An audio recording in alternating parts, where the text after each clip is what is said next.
Mesdames et messieurs, bonjour. J'ai un large sourire aujourd'hui, tout simplement parce que mes paroles, mon intelligence fertile et mes paroles prémonitoires se sont encore avérées, se sont confirmées encore aujourd'hui. Souvenez-vous que hier, je parlais dans une vidéo, bon, c'est pas la première fois que je parle de ce bonhomme, hein, voyez-vous, qui a été éclaboussé par les scandales, le scandale des biens mal acquis en Guinée équatoriale. Donc, la justice française s'est invitée en Guinée équatoriale depuis un bon moment.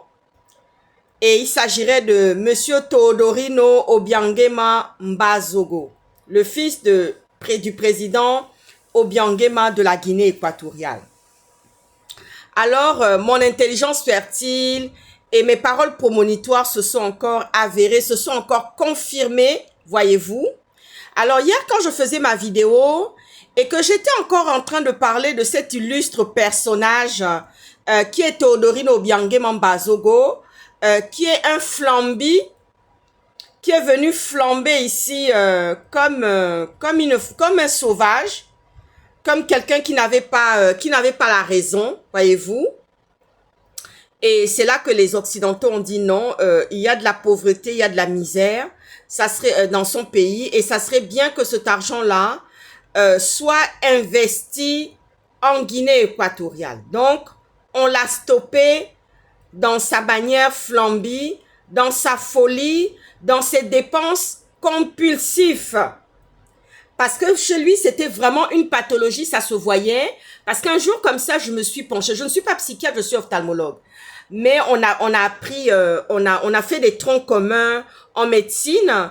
Et il suffit qu'on regarde quelqu'un, on sait dans quel état d'esprit, dans quel état psychique cette personne se trouve. Est-ce que vous voyez ce que je veux dire? Vous voyez ce que je veux dire? On a le regard affûté. On ne devient pas médecin, on ne fait pas une spécialité par hasard. Vous voyez ce que je veux dire, non? Il y a beaucoup de gens qui m'ont posé de questions en disant, mais ils n'ont pas fait le lien. C'est-à-dire que le fait que je sois ancienne femme du renseignement, c'est toujours dans le regard. Je suis dans le regard. Mon métier d'ophtalmologue, c'est dans le regard. Et c'est dans le regard que beaucoup de choses se passent. Vous voyez ce que je veux dire, non? Malheureusement, bon, il y a beaucoup de gens qui n'ont pas fait le lien, qui n'ont pas fait l'association de ces deux métiers-là, qui sont restés plutôt à critiquer, à dire, oh là là, moi, je vais pas serrer la main de quelqu'un. Mais attendez, vous avez quelqu'un au pouvoir. Vous avez un branleur au pouvoir, vous avez une panthère au pouvoir qui est un homme du renseignement, mais qui vous maltraite. Alors que nous, en France, quand on fait du renseignement, c'est dans la noblesse. C'est dans la noblesse. Et je ne permettrai jamais à quelqu'un de venir salir les services de renseignement français. Ça, jamais.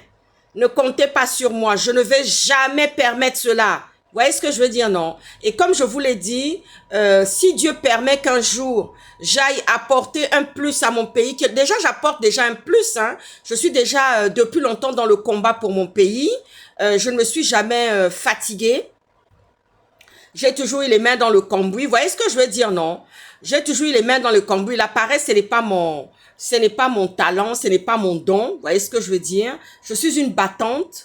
Ma mère disait toujours ça de moi. Ma mère et mon père et mes parents, mes grands-parents disaient toujours, tu es une battante, tu es une combattante, tu es une résistante. Tu vois ce que je veux dire, non? Voilà, que chacun retourne à sa source, que chacun retourne à son terreau. Parce que c'est de là-bas que tout s'est fait. C'est de là-bas que tout a été mis en place dans vos vies. Vous voyez ce que je veux dire, non? Alors, je ne savais pas que Monsieur Teodorino Obiangema Mbazogo, qui est le fils du président de la Guinée équatoriale, se trouvait encore dans des sales draps, en tout cas, et qu'on était en train de saisir son hôtel particulier. C'est quand je suis rentrée tardivement que une de mes collaboratrices m'appelle pour me dire, oh là là, est-ce que tu as vu ça? Tu as fait ta vidéo, mais tu ne savais pas que la justice française était encore en train de saisir l'hôtel particulier de Théodorine Obiangé Mambazogo. C'est-à-dire, je viens aujourd'hui faire cette vidéo et apporter ce propos par rapport à la justice française pour dire à ceux qui sont au Gabon, qui ont torturé, qui ont maltraité, qui n'ont fait que ça, qui sont des dominateurs, qui sont des mauvaises personnes, que la justice arrive sur vous. Vous voyez ce que je veux dire, non? La justice arrive sur vous. Parce que moi, mes parents m'ont élevé dans la justice et l'équité. Ils ne m'ont pas élevé ni dans l'envie, ni dans la convoitise. J'ai grandi dans l'amour. J'ai grandi dans l'amour. C'est pour ça que l'amour me connaît. C'est pour ça que je donne énormément. Quelqu'un peut peut-être penser que oui, c'est de la bêtise. Non, j'ai grandi dans l'amour et la générosité. Donc, ce que je donne, la plus belle femme au monde, ma grand-mère et ma mère me disaient toujours comme ça que la plus belle femme au monde ne donne que ce qu'elle a reçu. Vous voyez ce que je veux dire, non? Ma grand-mère maternelle et ma mère disaient toujours comme ça que la plus belle femme au monde ne donne que ce qu'elle a reçu. Voyez-vous? Oui, la générosité, ça me connaît. J'ai reçu encore 2 familles. Je ne vais pas en dire plus. 2 familles dans mon association. C'est des familles gabonaises. Je n'avais plus de place à Grain de Talent, mais j'ai pu les insérer pour qu'on puisse trouver avec la région une solution pour eux. Et je suis rentrée, il était 1h du matin parce qu'il fallait que je trouve une solution pour eux. Parce qu'ils étaient en urgence vitale et il fallait faire une urgence accompagnée. Il était 1h du matin quand j'ai posé les pieds dans mon appartement chez moi. Vous voyez ce que je veux dire, non? Donc la générosité, ça me connaît. On n'a pas besoin d'être chef d'État pour apporter aux autres la justice, l'équité, la générosité, le soutien. On n'a pas besoin de ça. C'est-à-dire que le jour où on arrive à des fonctions, des hautes fonctions suprêmes, on va faire encore plus. C'est-à-dire que c'est de l'expertise et de la qualité qu'on amène, pardon. Donc, je venais encore rigoler aujourd'hui pour dire, oh là là, mon Dieu, Dieu vient toujours justifier. Je vous assure, quand ma collaboratrice m'a appelé, quand Elsa m'a appelé, cette grande avocate du ténor du barreau de Bordeaux, quand Elsa m'a appelé pour me dire, mais c'est pas possible, maman, toutes tes paroles, comme d'habitude, sont prémonitoires. Regarde ce qui est en train de se passer. La justice française, le rouleau compresseur de la justice française est en train de finir avec Théodorine Obiangé Mambazogo. Vous voyez ce que je veux dire, non? Vous faites des alliances dans la région, mais vos alliances dans la région-là ne vous sauveront pas au Gabon. C'est ce que je suis en train de vous dire là maintenant. J'étais en train de rigoler. J'ai dit, hey Dieu, tu es bon, tu justifies toujours. Tu viens toujours justifier les paroles que je sors au nom de Jésus. Hey Dieu, tu es bon, et je vais dire comme ça en kissir. Deke. Comme dit Monsieur Jonas Moulenda, journaliste d'investigation, écrivain, président de PUR, deke, peut-être que je dis pas ça bien en kissir. Deke, ça va chauffer. Donc, je suis en train de vous dire que, waouh, le même rouleau compresseur là, ça va arriver au Gabon, ça viendra finir tout le monde.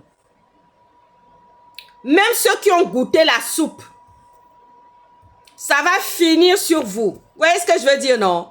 La justice française est tombée sur Théodorino. Vous savez, quand je l'observais, je regardais, il y avait un jour comme ça un reportage et j'avais vu comment il était. Je dis non, ce monsieur-là a un problème.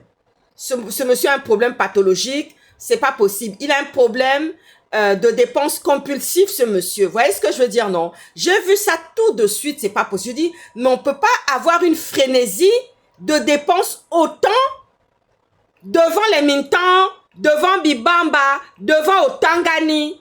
J'ai dit dans ma vidéo comme ça que c'est l'Européen qui sait manger. L'Européen, lui, sait manger. Quand il en a là, il n'a pas besoin de montrer aux gens et au monde entier qu'il en a. C'est-à-dire, tu vois déjà sa tenue. Tu vois déjà sa manière dont il se tient, il se comporte. Tu vois les restaurants où il va manger. Tu vois tout ce qui est sur lui, les petites choses qu'il a jetées. Quand je dis même petites choses, c'est le mot est faible.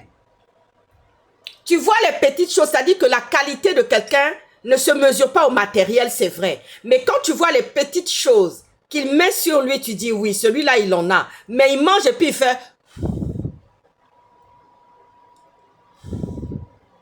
L'humilité précède la gloire, oh. L'humilité précède la gloire, en tout cas. Ça dit, ça arrive à grands pas au Gabon. Le nettoyage total. Et c'est ce que nous demandons à Dieu, le nettoyage.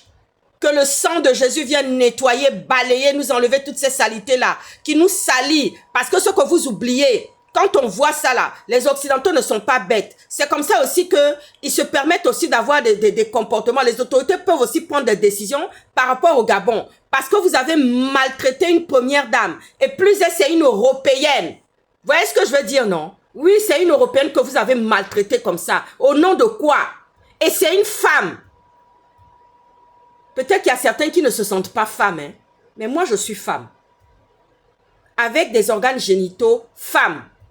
Avec des organes vitaux. Vous voyez ce que je veux dire, non? Et quand tu regardes Teodorino comme ça, mais je ne veux pas donner les noms d'oiseaux qui sont sortis. Je ne vais pas donner les noms d'oiseaux. Je vais me retenir. Je vais retenir ma langue pour ne pas... Oluma. Je vais retenir ma langue pour ne pas dire quelque chose sur cet homme-là. Vous voyez ce que je veux dire, non? Parce que c'est tous ces individus-là qui nous foutent la honte en Afrique. Toi, dans ton pays-là, tout le monde ne mange pas à sa faim, mais tu viens, tu dépenses des costumes comme ça devant tout le monde entier. Ça a choqué. Il y a une manière de pouvoir montrer son aisance. Ça s'apprend, ça. D'abord, depuis la maison d'où tu viens. Depuis la maison d'où tu viens. Vous voyez ce que je veux dire, non? Moi, ma grand-mère, quand elle me levait, comme j'aimais chanter, danser, il y avait des jours comme ça, elle venait, c'est surtout le moment de la salle de bain, quand j'allais me laver, quand j'étais petite là, quand j'allais me laver comme ça, je commence à sauter sur mes deux pieds. Je commence à danser. Il y a des jours, elle me laissait faire, puis il y a des jours, elle disait, tu sais pas s'il y a des mauvaises personnes autour qui écoutent ta voix suave, ton chant, et qui peuvent être jaloux. Donc aujourd'hui, ma chérie, ne chante pas. Prends ta douche, profite de prendre ton bain. Tu vas chanter un autre jour. Oui. Vous voyez ce que je veux dire, non? Parce que les dons et les talents, là, on ne peut pas exposer ça devant toutes les personnes. Vous voyez ce que je veux dire, non? Voilà, et puis je vais répondre aussi à ceux qui ont parlé qui ont fait la polémique sur le foulard. La polémique, déjà, le foulard, moi qui suis croyante, à l'église, on le dit. Couvez-vous quand vous rentrez. La chevelure est une couverture sur la tête d'une femme. Et le foulard aussi, c'est une couverture. Vous voyez ce que je veux dire, non? Et le foulard est un signe de beauté. Grace Kelly, la princesse Grace Kelly, paix à son âme, elle portait un foulard. Elle portait un foulard.